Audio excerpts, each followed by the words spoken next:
Hi, I'm Doug, and these are Wycliffe's words.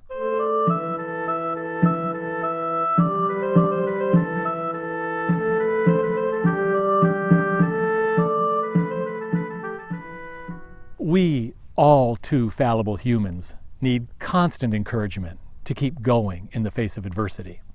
And we've come up with all kinds of wise sayings to motivate us to persist. Perhaps the first one we learn is, if at first you don't succeed, try again. But there are more, many more. Charles Swindoll titled one of his best-selling books, 3 Steps Forward, 2 Steps Back. The book of Proverbs links persistence with righteousness. Though a righteous man falls 7 times, he rises again, but the wicked are brought down by calamity.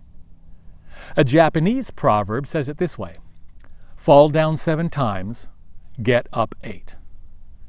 I think my favorite way of saying it is, you don't fail when you fall down.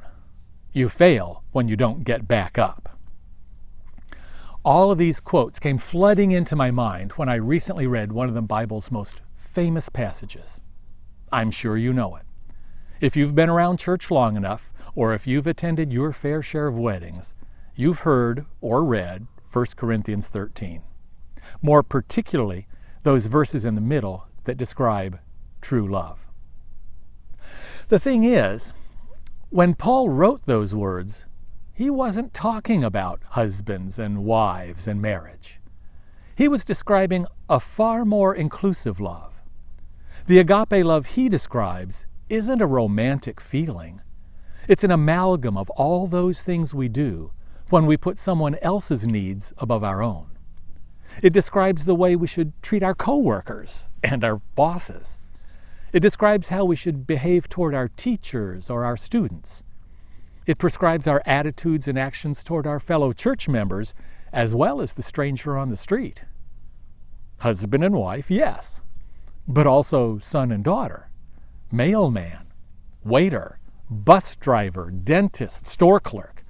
We should treat each person we meet with patience, kindness, modesty, and politeness. We should never be hot-headed, arrogant, or nitpicky. We should do our best to protect them, trust them, and hope the best for them. And we should never quit. That last part is what shook me as I was reading Wycliffe, because he describes all of the marvelous divine qualities of love, and then he caps it all off by saying, love never falls down. Oh, but I've fallen down so many times. Is there any hope for me? I think so. In fact, I'm sure there is. Because Paul is describing an idealized love, God's love, the kind of love we should aspire to. Will we be able to practice this type of love in all circumstances, at all times? Of course not. We're still human, running uphill against the gravity of fallen human nature. But we have the benefit of God's Spirit to help steady our feet, and His grace to catch us each time we fall. After all, we only really fail when we don't get back up again. And those are Wycliffe's words. See you again next week.